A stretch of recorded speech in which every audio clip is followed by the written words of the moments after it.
it is. And away we go.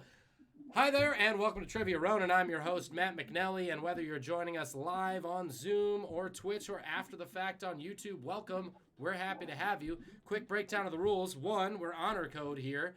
You keep your own score. Feel free to cheat. You get nothing. You don't keep your... Or if you're on Trivia Rat, we keep your score. You still don't get anything. Number 2, after each question, you get 45 seconds to answer. Absolutely do not show or enter your answer before that happens. Just don't be that person. 3rd, if you're playing with us on Twitch, wait until there's about 5 seconds left on the clock before you submit your answer in the chat. That should line up with us on our end. If you're on Twitch, you're smarter than us anyway. Tonight, there are going to be 30 questions, 2 rounds of questions, 1 round of visual questions called Wayla, and at the end, a 10-point story question. Very exciting for a total of 40 points. I think a couple of them are have bonus points. We'll find out because we're gonna see what happens. Anyway, without further ado, let's play Trivia Ronin. Question number, he says slowly. Question number 1. What longtime SNL band leader was divorced from Gilda Radner before he got the job in 1985? Starts. Disclaimer, don't know if he's still the band leader of SNL, but certainly was for a long time. So really, if you know the guy who's the band leader in SNL, you know the answers. But fun fact, divorced from Gilda Radner. 30 seconds left. Just do your best Don Pardo. Daryl Hammond!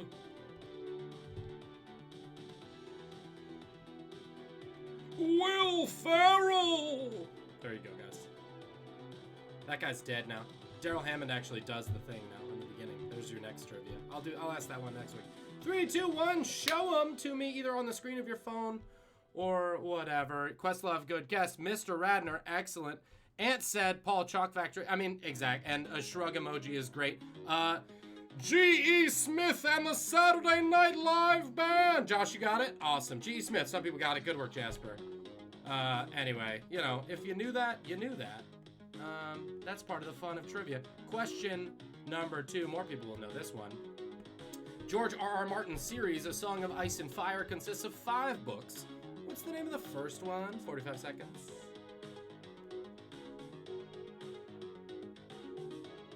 I saw George R.R. Martin in person.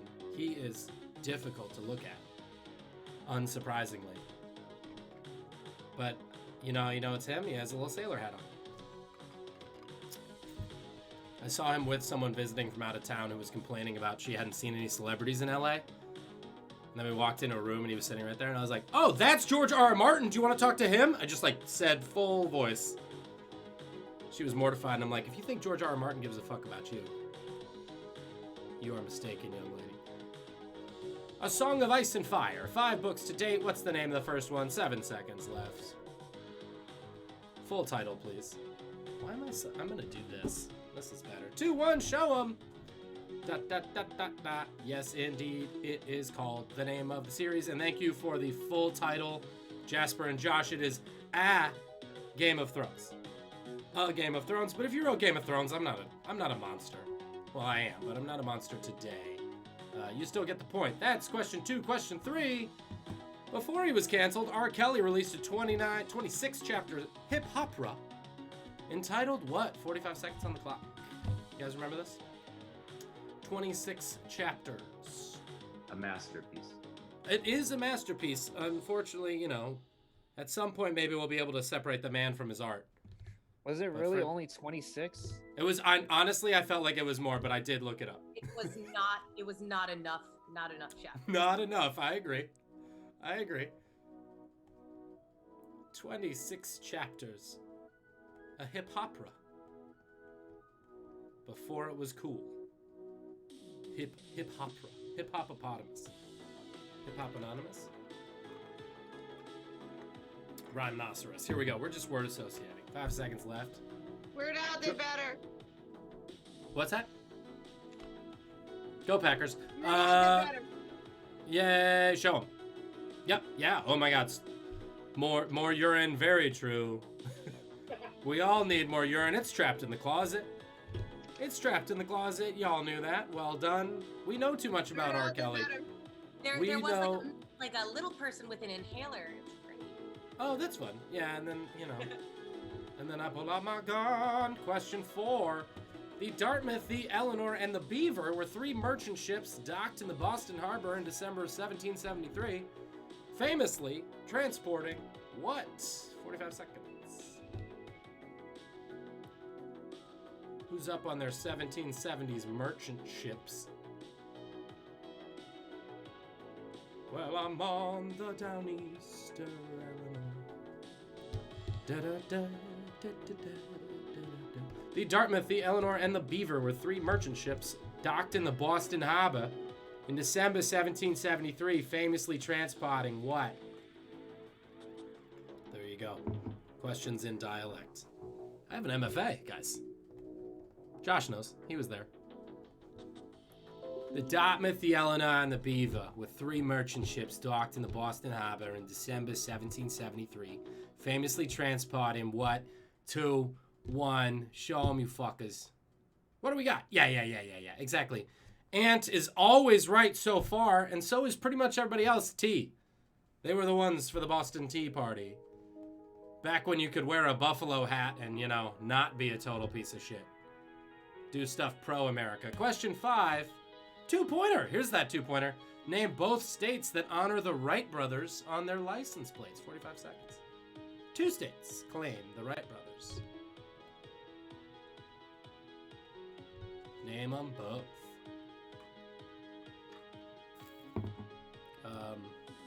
On the rat, you don't need to put a comma or anything. You can just put a space. It's fine. We grade them anyway. 30 seconds left. For 2 points, name both states that honor the Wright brothers on their license plates. And I'm going to write down the fact that question 5 is worth 2.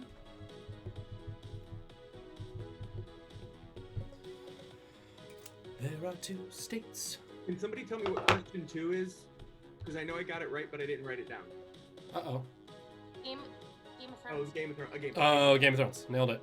And show them 2 states. Either one you got. North and South Carolina, good guess. And Caro, yep, I see what you were doing there. Yes, Doug is right, despite writing it funny. Ohio and North Carolina, first in flight. Birthplace, Ohio. Plane took off in Kitty Hawk, North Carolina. There you have it. That's why we do trivia. We learn things. Let's learn something else. Question 6. Who was the longest-serving British Prime Minister of the 20th century at over 11 years? Expatriate Joshua Brody will know this.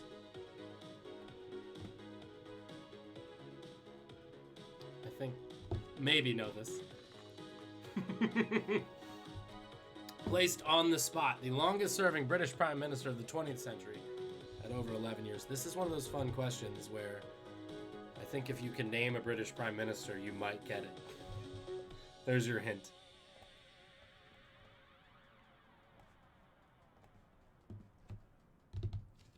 It's not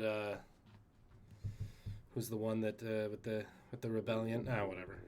It's the 20th century, guys. Longest serving. 3, 2, 1, show 'em. The hint is it's a she. Yep. Yeah, good old Maggie. It's Maggie Thatch. Margaret Thatcher. Margaret Thatcher. It's Margaret Thatcher. Good old Maggie Thatcher, that monster. But she, 11 years through Carter, Reagan, and H-Dubs. Question 7. What's the title of the White Stripes album containing the Grammy Award-winning Best Rock Song of 2003, Seven Nation Army? That question's too long. Question is just, what's the name of that White Stripes album? What's the name of that one? The one we all owned. Maybe? I don't know. I mean, if you didn't, that's fine. Bum, bum, bum, bum, bum, bum. Boo-dee-dee-doo, bum, bum. Boo-dee-dee-doo, bum, bum. Boo-dee-dee-doo, bum, bum. Boo-dee-dee-doo, bum, bum. Boo-dee-dee. That's not Seven Nation Army. That's The Hardest Button to Button. That's also on this album, though. 15 seconds left.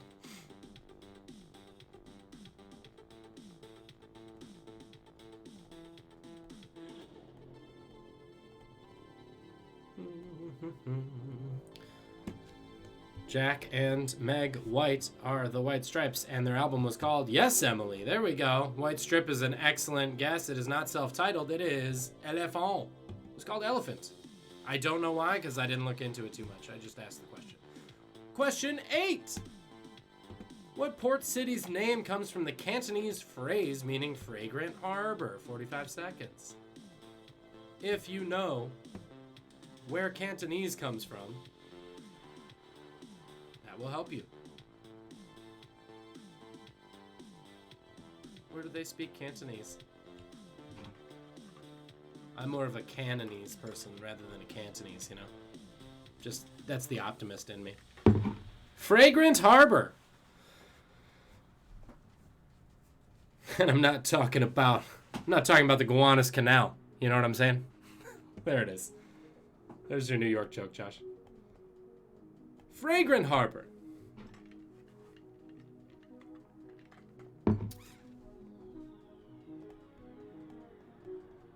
Two, one. Da-da-da. Let's see it. Beijing, good guess. But yes, the actual answer. Shanghai, also a good guess. But the answer was Hong Kong. Funny, it rhymes in Cantonese. And much longer in English. Hong Kong's what we were looking for. Question number 9. And the old Instagram story, if you saw us on Instagram, the Petomane was a famed French stage performer known worldwide for his proficiency at what? 45 seconds. Doug knows. Doug's on the gram. I know you know from Last Podcast on the Left. Of course. Very recently on Last Podcast on the Left, they were discussing this individual. Oh, Josh, the last podcast thing that made me laugh was, I'd rather be head than be butt. Excellent line. I'd rather be head than be butt. 22 seconds left. Le Petomane was a famed French stage performer known worldwide for his proficiency at what? Super famous for doing this. I'm still impressed. Marissa, you'll get this if you know what I'm really good at. 2, 1, show 'em. Yep. Yeah. Performing is, half point. I mean, he was a very good performer, but he did do, many people knew this, he farted a lot. He's a farter. He was a professional farter. Did a pretty good job of it. And question number 10. Vice President Dan Quayle famously misspelled the word potato in 1992. How did he spell it? 45 seconds starting now. Just write potato incorrectly, please.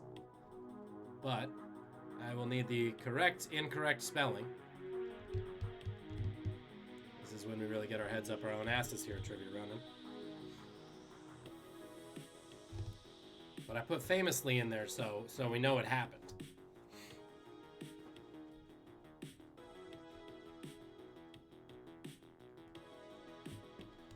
Dan Quayle. Honestly, would have rather had him as president. Even though he can't spell potato.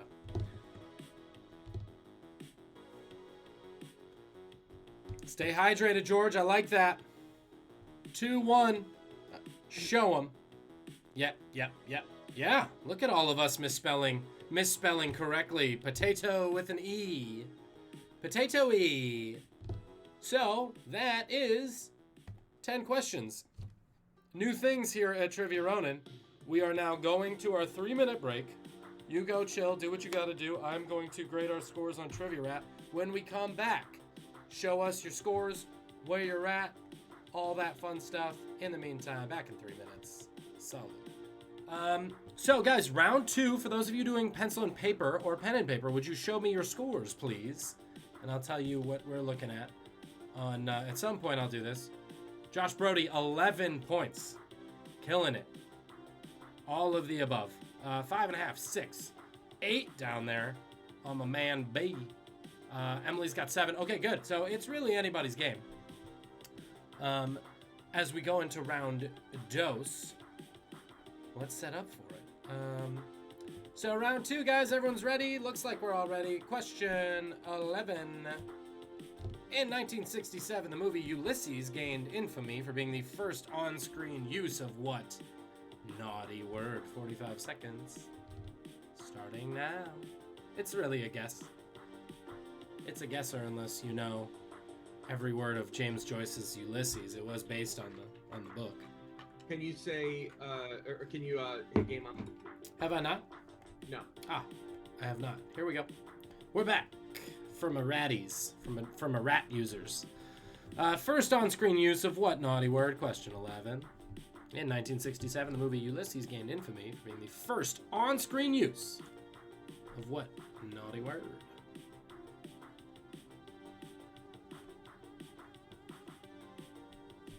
It's one of them. It's one of those words that's naughty. I'm sorry, Tara, I didn't know your Aunt Nina was going to be here. Earmuffs. 2-1, show him. Has she heard this word before? Doug, you know, you're throwing it all up there.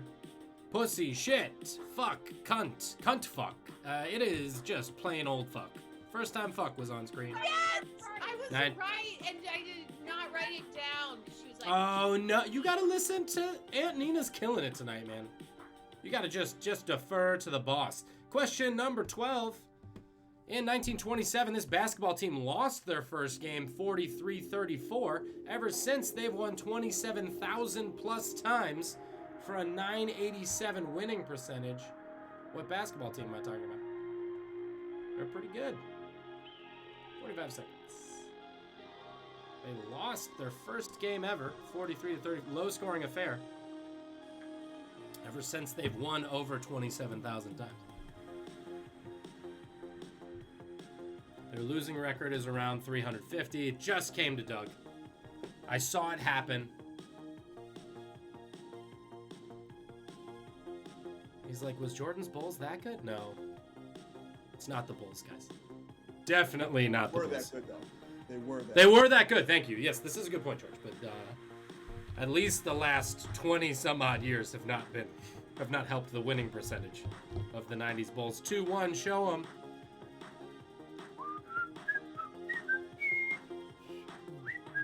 Tried it. He tried it. It's the Harlem Globetrotters, guys. Harlem Globetrotters. 340 career losses, somewhere around there. Washington Generals, not as good. But they're better than the Wizards. Better than the Wizards, JK. The Wizards are good. Star Trek. Star Trek TNG's Wesley Crusher was named that after the middle name of what writer? 45 seconds. That's a bit of an odd phrasing, so let's try to say it better. Wesley Crusher was named Wesley because it was the middle name of what writer? 40 seconds. Dr. Beverly Crusher's son, Wesley. Middle name of what? What writer? What author? Authors are writers. Spoiler alert. TNG is the next generation, just in case anyone's not as big a nerd. That's the 90s one. That's JLP. 2-1, show 'em. Whose middle name is it? JJ's a good guess, but it was before JJ's time. John Wesley Heinlein. Wow, we all overthought it. It's just Gene Roddenberry's middle name. The creator of Star Trek, Gene Roddenberry. Oh, there we go. Jasper got it. Nice work. Gene Roddenberry, Gene Wesley Roddenberry. There you have it. Question 14. Operation Enduring Freedom was the aptly titled name for the United States 13-year war in what country? 45 seconds. It's over. Spoiler alert. Nobody won.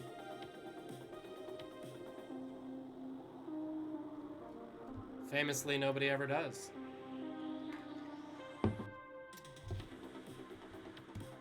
Operation Enduring Freedom certainly endured for 13 years in what country?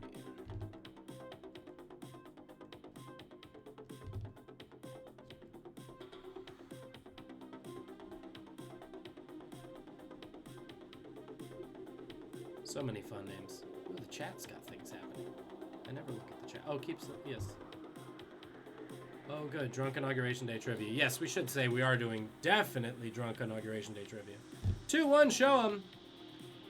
Good guess, good guess, good guess. We were there. It was a coin toss, but it was the Taliban in Afghanistan. Afghanistan was the answer.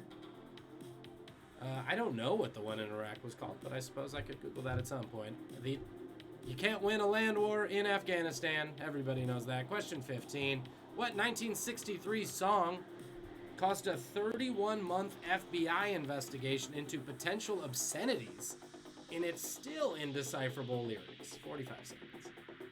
I just found the first part interesting, but it's a 1963 song with lyrics that are difficult. I'm going to try not to hum it, but since I know the answer, it's very much in my head right now. What 1963 song caused a 31-month FBI investigation into potential obscenities in its still indecipherable lyrics? Because, you know, the FBI didn't have anything better to do in 63. Your tax dollars at work. Show 'em. Good guess, Doug. Good guess. Black Sabbath song of any variety. Puff the Magic Dragon. Guys, so many good guesses. Joshua has it, though. It's Louie. Oh, baby, we gotta go. Hey, hey, hey, hey, hey. That's the only part I know. And then the rest of it I don't know. But apparently they thought there were dirty words in it. Question 16. In the movie franchise Ice Age, Scrat is constantly in pursuit of an acorn that he never quite catches. What type of animal is Scrat? 45 seconds. This one's just fun, because it makes you remember. Scrat. Didn't know he had a name. That's why we do this here at Trivia Ronin. We learn the name of that thing from the movie Ice Age.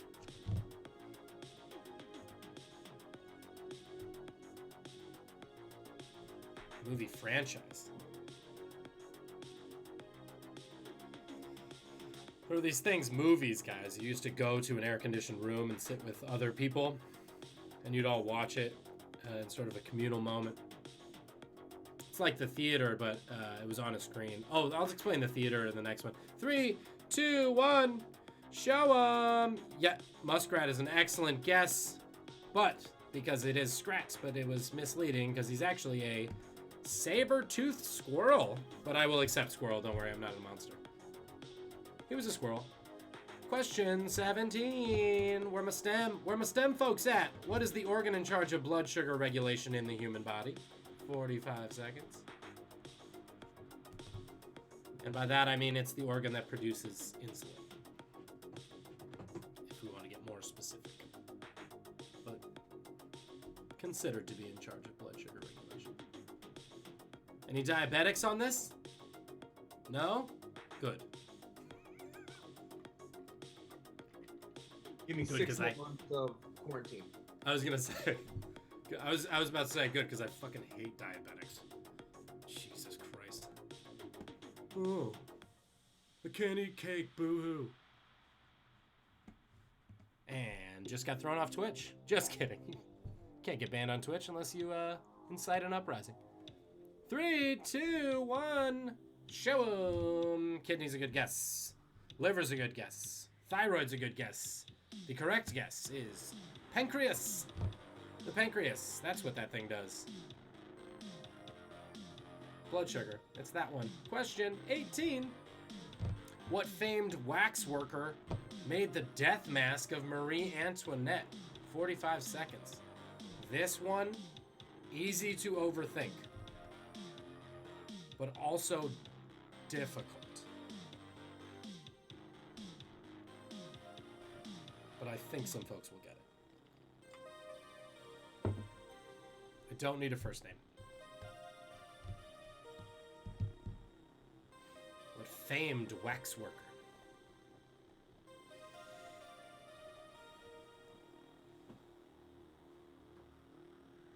Tough occupation to be famous in nowadays, because the market's kind of cornered.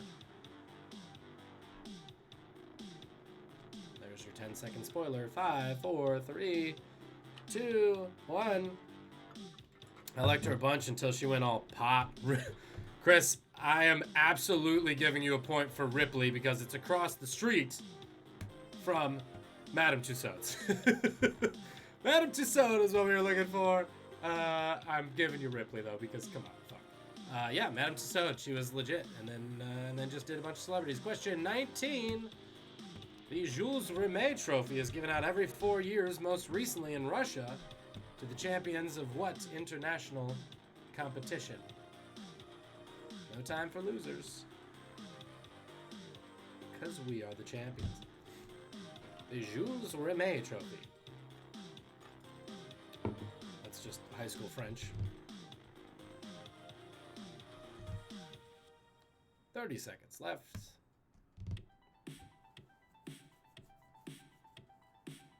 Last one of these was in Russia.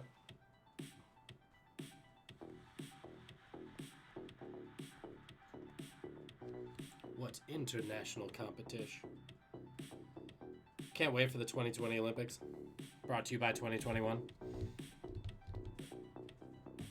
I think that's actually what they're calling it. 2020 Olympics, Japan, brought to you by 2021. 2-1, show them. Yep. Chess, good guess. Man, I mean, so quarantine's been tough, but the last World Cup was played in Russia, guys. It was only 2 years ago. Feels like a million years ago. World Cup was the answer. I'm sure somebody got it. Question 20. Last of the written questions. One of my favorites. If we're going by first names, the 4 lead boys in South Park are Kyle, Stan, Kenny, and what? 45 seconds. South Park is a television program, animated series,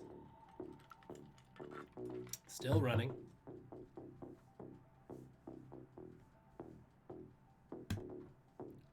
What's the last one's first name? He doesn't go by it in the show, but he certainly has one.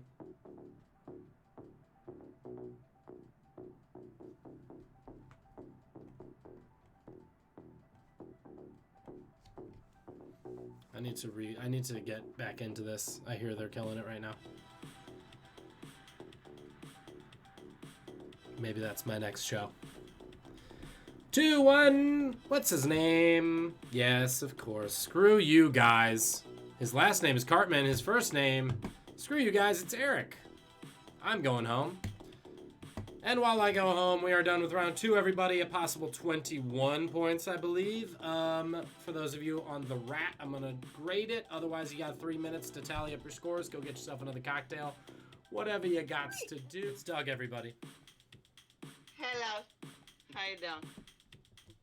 It's Doug, everybody. Here we are.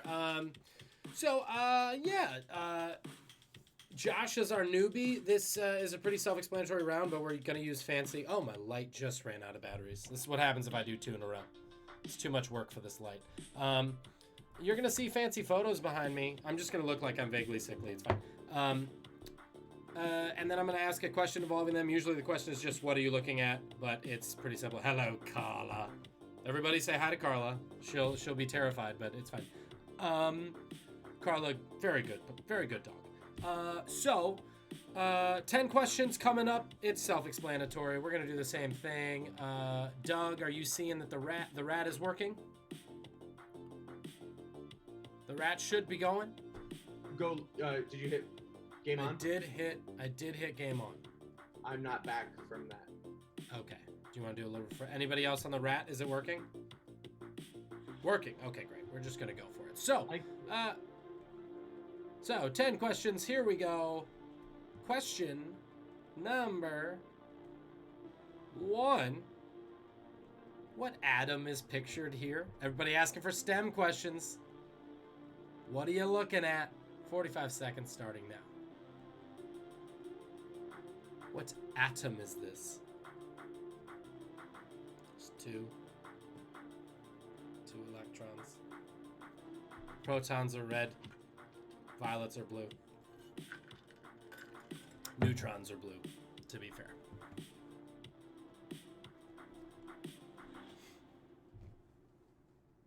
What atom is this?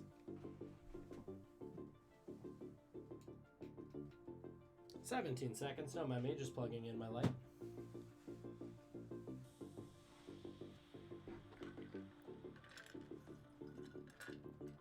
your hint. Exactly. It's number 2. 2-1, show them. Number 1 is hydrogen. Number 2 is, exactly, helium. We're looking for helium. Stable, 2 protons, 2 electrons. It's inert because of that. It's fine. That's what helium is. Next. What is this? What is this torture device? 45 seconds. What are you looking at? Or just like, what does it do? You can say what it does. That's fine. I'll give you points. Sorry, Emily, I know. Sometimes they're small. Just get real close. What are you looking at? It's the What Are You Looking At song. What are you looking at? I don't know. I just put this into Bing and I took the first one I found. What do you know? We use Bing here at Trivia Ronin because we don't want to get... We're not in the mainstream. 2-1, show 'em. Vag opener, Doug Larlam for a half point. Otherwise, yes, everybody else got it. It is an eyelash curler. This thing curls eyelashes. That's what it does. It's cool. There you go. Who's this guy? 45 seconds. Who are you looking at? Yeah, no, I saw it, Doug. That's also my answer for this. Oh, got it. Okay. All right. Well, probably did at some point.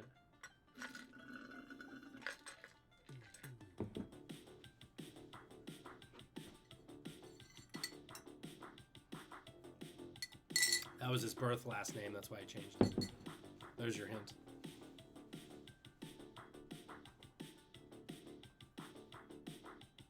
Spoiler number 2. One Night in Miami is a pretty good movie. I just watched it, if anybody's interested. Pretty good. Pretty good. Good work. Written by a playwright. We just like to see playwrights making money. 2-1, show 'em. Kemp Powers is his name. He's a great guy. Yes, this is Brother Malcolm X. There he is. That's what he looks like. Next, everybody knew it. This is the iconic front and back cover of a Beastie Boys album. What's the name of the album? 45 seconds. You knew it was coming. You knew I was going to do a Beastie Boys question. Of course. If you look real close, the wing says 3MTA3. If you hold it up to a mirror, it says Eat Me.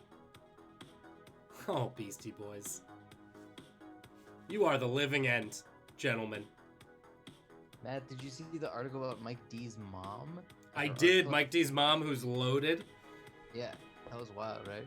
It's nuts. So Mike D's mom has like millions of dollars worth of art.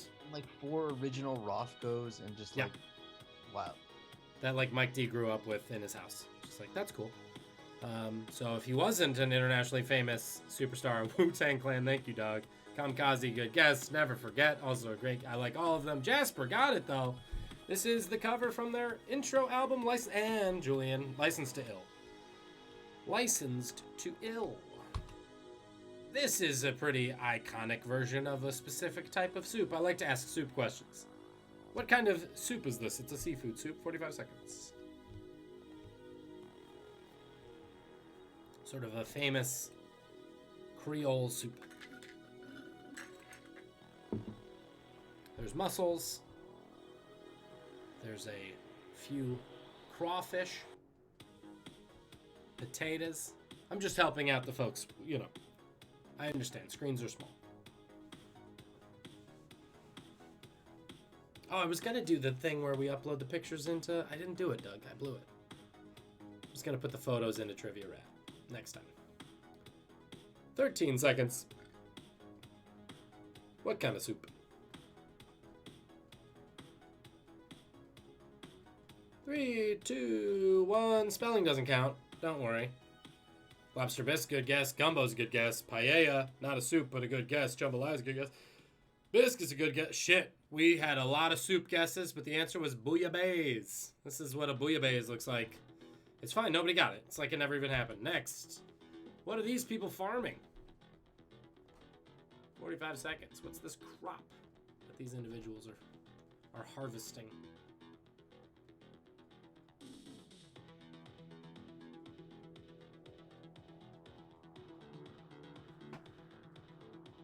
What's that?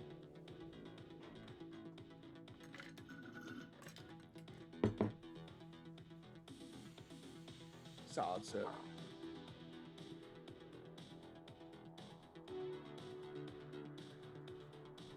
Oh. Next time, Josh. This is part of the Trivia Ronin. It's when you kick yourself the next day. Wish you could have won that nothing. Next time, 2-1, show 'em. Yes, indeed. I'm sure many people. Chris with a half point for Indica, giving it to you, but otherwise it's rice. This is a rice patty. They're just harvesting rice. I presume they might be planting rice. I'm not sure. I just Googled. Sorry, dinged the image. Next, this is a statue of freedom. Where is it? 45 seconds starting now. Where would you find this personification of freedom? This particular statue.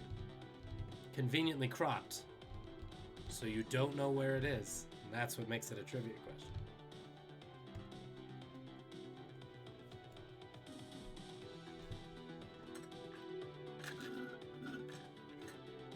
A lot of people think it's like a Native American chief. It's not. I think it's like a rooster or something. I guess. I don't know. I didn't make the sculpture. But it's freedom. And your 5-second hint is you probably saw this a bunch this week. 3, 2, 1, show 'em. Athens is a good guess. Raise a glass. DC is acceptable. I will give you that. It is in Washington, D.C. This statue is on top of our nation's capital. This is the thing that's on top of the Capitol building. That's what it looks like. You've probably all seen it this week. Isn't it ironic? Don't you think? A little too ironic? Well, I really do think. Next, this is home team bias, Josh Brody. What flag is this? What nation's flag is this? Again, much in the way that I'm always asking Chicago questions, this is also similarly in my wheelhouse. But what nation's flag is this? You do Chicago questions? Nah, I know. I haven't done enough for you, George, honestly. We'll just do a whole annoying round about, like, flavors of Malort. Just to really piss everybody off. It's disgusting. I'm not even a huge fan, but if you want to do hot dog, go the hot dog route, I'm down. List ingredients that are allowed on a hot dog. Pickles, celery salt, mustard. Thank you for leading with celery salt, by the way. Oh, of course. Bright green relish. Tomatoes are acceptable. Show them before I think about hot dogs too much. Netherlands, great guess. Singapore, that is my home cooking, but actually, it is, Doug knows, Cambodia. That's Angkor Wat on the flag. Kampuchea or Cambodia. Next question. I love this. I only found this recently. This is a special Oscar that was given out to one specific movie. I'll say it was like early on in movie making that the Academy gave this award out. What movie was it for? 45 seconds. That's all I'm gonna say. Count the statue. That's also what I'm going to say. Count the statues. It's fun. It's cute. I'm embarrassed I didn't know Cambodia. Don't beat yourself up. It's been a long time. I mean, the government there's tenuous at best anyway. They'll probably have new flags soon. Han Sen, real piece of work, that guy. Don't get me started. Seriously, don't. Because it's not that interesting. 10 seconds left. Oh man, he was watching us on Twitch. He just left. Ugh, our former Khmer Rouge viewers on Twitch. 2-1, show 'em. Who's got it?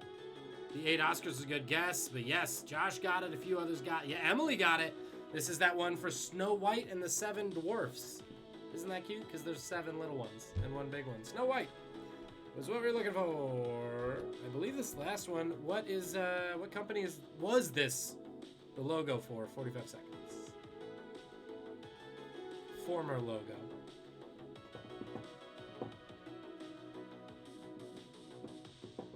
Media company. There's your hint.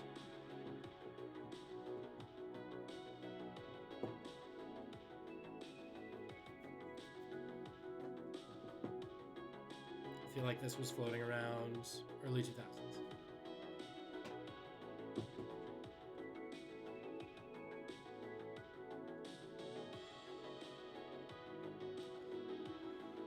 What logo? Corporate logos. Nobody cares about them until it's in trivia. 3, 2, 1. Show them who's got it. Who's got it? Woof is an excellent half-point guess right there. It is not Woof. It is Emily. Well done. The Dog Star. Sirius Satellite Radio. Sirius Satellite Radio. That's the last one, right? Yeah, we're back to helium. So there we go. That's 3 rounds, guys. Well done, everybody. We're going to take another 3 minutes. We're going to come back to story time. Add up your scores. I'll be grading on my end. 3 minutes, just so you know, for folks who were here 10 days ago, this is the continuation of that story. So I'm going to start with an excellent... Oh, you'll see. I'll just save it for later. 3 minutes. Bye-bye. All right, so I get to finally do this for the first time. If you were here Wednesday 10 days ago, previously on Trivia Ronin, we were telling a story about a man named Dr. John Brinkley. And this guy was famous because he sewed goat testicles into people's scrotums to give them more virility. If you guys remember, we told this story about this guy who was cutting balls out of goats and putting them in people. And we ended up where he had just gone to LA and he had this great time and he was doing very, very well. And in fact, he had sewn balls into one man who then conceived a child that he named Billy, because obviously Billy Goat. So that was last week's story time. So we've left John Brinkley. He's on top of the world right now. We're going to talk about, that was the rise. Now we're going to talk about the fall of John Brinkley, but it gets very, very interesting about this dude, this goat testicle surgeon. So John Brinkley, he was in LA last time we met him. He was meeting with Harry Chandler, who was the man who owned the Los Angeles Times at the time, and even had one of his editors get the goat testicle surgery because he wanted to see what all the fuss was about. Whether or not his editor wanted to, we're not 100% sure, but you gotta do what your boss does, which boss says. Anyway, John Brinkley's loving it in LA. He's getting swept up in the Hollywood elite of the time. Again, this is in the 1920s. So he's loving it, and he's also loving how gullible all these Hollywood types are. He's wanting to put goat testes in everybody's nutsacks. However, he applies for a medical license in California and immediately is denied it because, if you recall, John Brinkley went to an eccentric medical school, literally in the title, and just bought his diploma from them. So not so legit, and California knew that. God bless him. However, he tours a radio station while he's in Los Angeles. He's like, this is pretty cool. These are early days of radio. He's like, this is fascinating. I bet I could use a radio station to perhaps get the word out to more people about putting goat balls into their balls. So he decides to go back to Kansas, where he's from, in 1927. He builds a 1 kilowatt transmitter to set up his own radio station that was called KFKB. So he starts broadcasting on this radio station, whatever the hell he wants. But meanwhile, 2 major newspapers in the Midwest start getting on to the fact that this guy is not doing what he's advertising, or is doing what he's advertising, even worse. But what is advertised is not great. So he's got 2 major newspapers running exposés about how he didn't actually go to medical school. He bought his diploma, blah, blah, blah. At the same time, California starts indicting people. A San Francisco court starts indicting medical schools that are giving out these free diplomas, not free diplomas, but paid diplomas to people, 19 schools in particular, and also run cases against people practicing with these degrees, including our hero, Dr. John Brinkley. So he's run up on charges in California where they say, we want to bring you into court. However, the state of Kansas, interestingly enough, refuses to extradite Dr. Brinkley because he makes too much money for Kansas. So this is literally 2 states saying, you can't have our guy. He's staying in Kansas, and he does. The reason is he's making a shitload of money, and Kansas loves him. In fact, his adopted town of Milford is making money. He's making money hand over fist, and he's giving it back to the town. He builds new sewers. He builds sidewalks. He builds apartment buildings, a bandstand, brand new post office that he pays with his money for a federal government post office. He starts a baseball team called the Brinkley Goats, obviously, and also wires the whole city for electricity on his own dime. He does all this with his own money. So Kansas loves this guy. They don't really give a shit. He also starts opening his own pharmacies, and while he's opening his own pharmacies, he has his radio station where he's broadcasting how good his specific products are and sending people to his specific pharmacies to get things. So at the end of the day, the estimate is he made $11 million in today's money off of kickbacks from sending people specifically to buy his things. The problem is, at this time, he's doing these surgeries where he's putting goat balls into people balls. People are getting sick. They start getting worse and worse. Other people are coming forward saying, I'm getting sick. Finally, the Kansas Medical Board, despite the fact he's making money, they can't really look the other way. So they start an investigation. They go to Brinkley's practice. They find 42 death certificates that he's signed, that he's hidden and left in a desk drawer of people that came to see him because they wanted their dick to work better and ended up dead. So 42 people that he straight up killed with this goat ball surgery. So Brinkley's in a bit of trouble, but they don't put him in jail. They just revoke his license. And shortly afterwards, they call it organized charlatanism, which I love dearly. But they revoke his license, and 6 months later, they revoke his broadcast license from his radio station. So he's lost his mouthpiece to the public, which is a bit of a bummer. So basically, John Brinkley just decides to give up, and that's the end of the story. I'm just fucking with you. Of course he doesn't.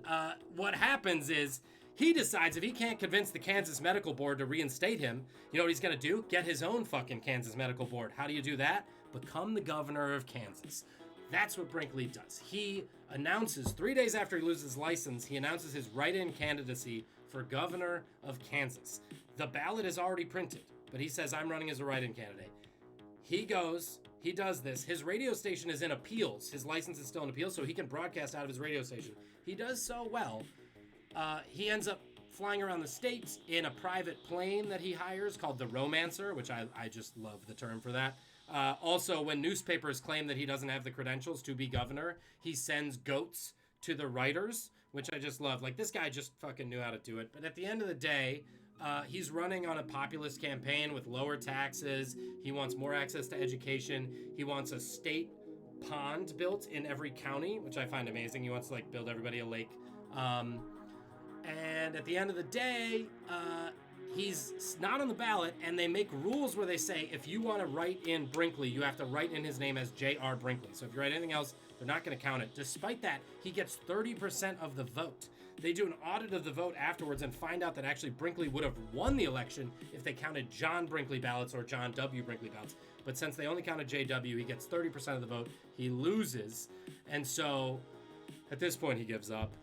Fucking with you again. He doesn't give up. He moves to Del Rio, Texas now. He says, fuck Kansas, I'm moving to Texas. Del Rio, Texas is a border town. It is on the border with a town called Villa Acuna, Mexico, now Ciudad Acuna, where he starts a new radio station, XER, because now he's had his license revoked. So he starts a Mexican radio station. It has a 50,000 watt transmitter when it first starts. By 1932, he upgrades it to a 1 million watt transmitter, which makes it the most powerful radio station on the planet at the time. It's so powerful, you can hear it in Canada. It's so powerful that if you're close to that station, it would turn on your headlights on your car if your car was off. It's so powerful that bed springs would vibrate. It's so powerful if you had a barbed wire fence, you could hear the broadcast through the vibrations of the barbed wire fence. That's how fucking ludicrous this guy's radio station is. And also, just for comparison, K-Rock in Los Angeles has a 5,500 watt transmitter. This thing was a million. So, homeboy's in Mexico just broadcasting, having a good time, and no one can stop him because he's in Mexico. This is what's called a border blaster radio station. So, he continues, he goes right back to what he was doing. He offers dubious medical advice tied to products that either he owns or other people have paid to advertise on his channel for $1,700 an hour, which is about 25 grand in today's money. He runs for governor twice more in Kansas, despite not living there. He doesn't win this time. It's not as close. And he starts a new practice in Texas where he does vasectomies, prostate surgeries, and starts selling his own proprietary products for recovery from the surgeries that he's done. and just making money hand over fist. So much money. He builds a mansion in Del Rio, Texas. He buys 12 Cadillacs. He has a pool with a 10-foot diving board. He imports animals from the Galapagos to run around his property, and he has 16 acres in Texas. He's doing great. Don't worry, though, because eventually karma does catch up to Dr. Brinkley. He ends up with a long expose getting written about him by a famous writer at the time. He sues that writer for libel and loses bad. He loses so bad the court calls him a charlatan and a quack in the ordinary, well-understood meaning of those words. That's what the court says about him. Super brutal, but what happens with that is he's opened up to lawsuits. All of a sudden, people come out of the woodwork, start suing him. He loses $3 million in today's money in lawsuits alone. Eventually, he gets busted for tax fraud. He gets busted for mail fraud. He gets busted. The Mexican government is forced by the State Department to shut down his radio station. He has 3 heart attacks. He loses a leg because his circulation's so bad. And then eventually he dies penniless of heart failure in 1942. So don't worry. Fuck this guy. He even gets buried in Memphis, Tennessee, has a fancy grave with the last of his money, and then his grave is defaced and somebody stole the statue off his grave. So, suck it. One good thing, though, came out of Dr. John Brinkley that we should all know. His radio station launched the career of a bunch of country artists. A bunch of country singers would come down in between his ads and do things in Mexico. One of those being the Carter family, which was a famous country act at the time. The Carter family was a 3-generation country act, still in existence to this day. One of them was June Carter, who was 10 years old when she first performed on this radio station. June Carter would grow up to have 5 Grammys. She would also write the song Ring of Fire as a memoriam to her tumultuous courtship with a certain man, a certain other country singer, who she would end up married to for a long time. June Carter wrote Ring of Fire. The question is, who's June Carter married to? 45 seconds on the clock. After all that shit about John Brinkley, all I want to know is who's June Carter's husband. Famed singer. Somebody left after that, I get it. I get it. I made you wait through 2 weeks of John Brinkley, and then it's just a fucking country music question. Oh, is the thingy not working? Yeah, the trivia rap. Hold up. Game on. You got it. We're in. Should be working. And I'll give you guys I will add it'll be a 1 point that I will add 9 points to if you are correct. June Carter's husband. John Brinkley, movie currently in production since 2017, starring, yeah boy, Robert Downey Jr. Playing this dude, playing this goat testicle guy. So let's hope that gets made. 2-1, show him who's got it. Yep. I hear that train a-coming. It's rolling around the bend. I hurt myself today. It's Johnny Cash. Her husband is Johnny Cash. Submit. So that, I think Josh got it, correct? So if Joshua got it, he's going to have a final score of 32.5, which makes our newcomer Joshua Brody the big winner. There it is. Kid still got it. Been raising a child. But the brain still works, Josh. Don't worry. The Ivy degree is still there. Don't you worry. If you need to go to bed, we totally understand. I am. I'm gonna go to bed because he's on the East Coast. Love you, Josh. Thank you for coming. Always. This is awesome. Thanks, man. So fun. And thank you to everyone else. I'm just gonna do my little on the way out spiel to our new friend on Twitch. Thank you, 5 Platicus. That's gonna do it for us here at Trivia Ronin. Thank you all for joining in. It means a lot to have you here. My script is over here. It's covered up. Don't worry about it. We'll see you next time.